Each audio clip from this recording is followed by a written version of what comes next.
Bonjour à tous, que le Seigneur vous bénisse. Une fois de plus, je vous souhaite la bienvenue à notre séquence matinale 5 minutes pour restaurer. Alors nous sommes le mercredi et en ce jour nous voulons continuer avec le thème qu'on a commencé en début de cette semaine, à savoir le témoignage. Alors ce matin, je vous invite à prendre avec moi donc vos Bibles dans le livre de Marc au chapitre 5, du verset 18 au verset 20. Marc chapitre 5, du verset 18 au verset 20, la Bible dit ceci, et moi je lis, « Comme il était dans la barque, celui qui avait été démoniaque lui demanda la permission de rester avec lui. Jésus ne lui permit pas, mais il lui dit, « Va dans ta maison vers les tiens et raconte tout ce que le Seigneur t'a fait et comment il a eu pitié de toi. » Il s'en alla et se mit à publier dans la Décapole tout ce que Jésus avait fait pour lui.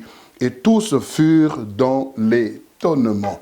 Le témoignage, oui, c'est la proclamation ou la déclaration haut et donc puissamment de ce que nous avons vu, de ce que nous avons entendu ou de ce que nous avons subi. Voici cet homme qui est donc, vous connaissez l'histoire de ce fou de Gadara, qui était donc enchaîné avec des chaînes solides dans des cimetières que le Seigneur a délivré par sa puissance. Et voici que cet homme ayant été délivré par le Seigneur, il voulait s'attacher et rester avec le Seigneur, mais le Seigneur ne le lui permit pas et il lui dit, reste ici, va dans ta maison, va dans ta famille, va dans ton village, va dans ta ville et raconte. Donc, une fois de plus, proclame, déclare tout ce que le Seigneur a fait pour toi. Et il a obéi et il l'a fait. Mais lorsque vous regardez donc dans le même passage de Marc au chapitre 5, le verset 12 et le verset 13, la Bible parle également donc de ces démons-là que Jésus a chassés. Marc chapitre 5, le verset 12 à 13, et les démons le prirent en disant, « Envoie-nous dans les pourceaux afin que nous entrions en eux. » La Bible dit au verset 13, « Et il leur permit. » Et il leur permis. Voici que ici, les démons demandent la permission à Jésus d'aller dans les pourceaux. Le Seigneur va permettre. Et voici qu'un homme qui a été délivré, il va demander la permission de le suivre et le Seigneur ne va pas lui permettre. Alors souvent, il arrive que dans notre parcours que nous avons avec le Seigneur, voulons faire de nous des témoins, voulons faire de nous des martyrs, voulons faire de nous des instruments de gloire, eh bien, il arrive que souvent, Dieu ne nous permette pas certaines situations. Tu vois que chez les autres, ça marche, tu vois que chez les autres, ça bouge, tu vois que chez les autres, ça progresse.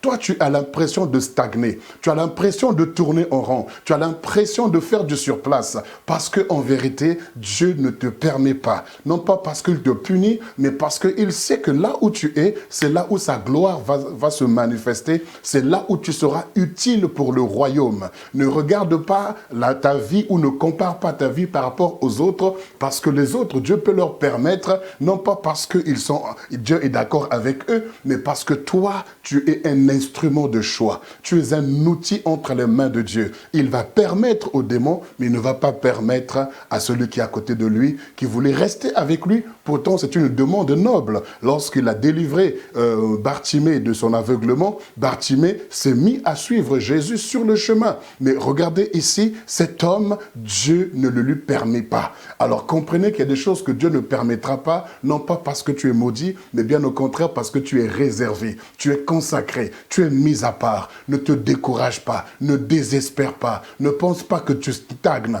ne pense pas que tu tournes en rond parce que tu es toujours au même endroit. Le Seigneur va faire éclater sa gloire là où tu te trouves. Relève ta foi, relève ta conviction, relève ta certitude parce que tu es un témoin vivant. Mais il n'y a pas de témoignage sans histoire. Il n'y a pas de témoignage sans parcours. Que le Seigneur te fortifie, que le Seigneur te renouvelle et que ton zèle soit requinqué dans le nom puissant de Jésus-Christ. Que toutes les pensées négatives, néfastes, soient ébranlées dans ta mentalité, dans ton cœur, dans le nom puissant de Jésus. Et que la paix de Dieu qui surpasse toute intelligence remplisse ton cœur et tes pensées en Jésus. Tu es un témoin du Seigneur et il prend soin de toi et il est ton assurance. Garde ces paroles et vis une journée heureuse et épanouie dans le nom puissant de Jésus. Et je vous donne rendez-vous une fois de plus demain soir, le jeudi 13 mars à 21 h pour notre live à l'occasion des 1 an de 5 minutes pour restaurer. Soyez bénis.